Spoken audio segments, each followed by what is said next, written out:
புதுச்சேரியில் சட்டப்பேரவை தேர்தல் முடிவுகள் வெளியாகி 5 நாட்கள் ஆன நிலையில் இன்னும் புதிய ஆட்சி அமையவில்லை. வெற்றி பெற்ற காங்கிரஸ் கூட்டணி எப்போது ஆட்சி அமைக்கப் போகிறது என்ற கேள்விக்கு புதுச்சேரி காங்கிரஸ் தலைவர் நமச்சிவாயம் பதிலளித்திருக்கிறார். அவருடன் நமது செய்தியாளர் ஹனிகுமார் நடத்திய கலந்துரையாடலை பார்க்கலாம். இன்னைக்கு இந்த ராகுல் காந்தி சந்தித்ததற்கான முக்கியமான நோக்கம் என்ன? சந்திப்பில் என்னென்ன விஷயங்கள் குறித்து ஆலோசிக்கப்பட்டது? இன்னைக்கு மரியாதைக்குரிய எங்கள் துணைத் தலைவர் தேர்தலுக்கு பிறகு ஒரு மரியாதை நிமித்தமாக அவரை சந்திச்சிருக்கிறோம். புதுவைக்குடைய அரசியல் நிலவரம் குறித்து கேட்டறிந்தார்கள். அனைத்து நிலவரங்களும் நாம் எடுத்து சொல்லியிருக்கின்றோம்.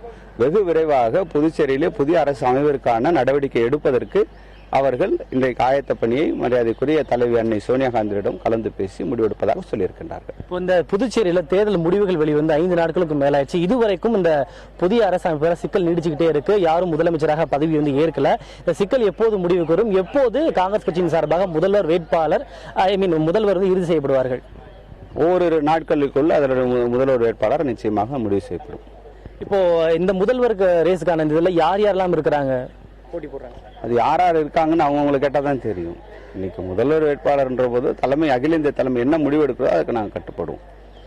இதை தொடர்ந்து உங்க கூட்டணியில் திமுக இடம்பெற்றிருக்கிறது. உங்க கூட்டணியில் திமுகவும் உங்களுடைய அமைச்சரவை இடம்பெறுமா? வாய்ப்பு கொடுக்கப்படுமா? முதல்ல இதுல யார் முதலமைச்சர்ன்றதை முதல்ல முடிவு செய்யணும். அதன் பிறகுதான் கூட்டணி கட்சி சம்பந்தமாக பேச்சுவார்த்தை ஆரம்பிக்கும். முதல்வர் பதவிக்கு திரு நாராயணசாமி அவர்களும் கூட போட்டி போடுவதாக ஒரு தகவல் வெளியாக இருக்கிறது. இதை பத்தி உங்களுடைய கருத்து என்ன? அதாவது பதவின்றது போட்டி போடுறதுக்கு யாருக்கு வேணா உரிமை இருக்கு. கட்சியில இருக்கின்ற கட்சிக்காரர்களுக்கு போட்டி போடுறதுக்கு யாருக்கா இருந்தாலும் உரிமை இருக்கு. யாருக்கா இருந்தாலும் அதனால அவங்க போட்டி போடுறாங்க. யார் வேணாலும் போட்டி போடுறதுக்கு உரிமை இருக்கு. அதாவது இன்னும் ஓரிரு நாளில் முதல்வர் குறித்து புதிய அரசு குறித்து முடிவு செய்யப்படும் என்று திரு நமச்சிவாயம் அவர்கள் தெரிவித்திருக்கிறார்கள். புதிய தலைமுறைக்காக டெல்லியிலிருந்து ஒளிப்பதிவாளர் ஜெரின் சாமியலுடன் ஹனிகுமார்.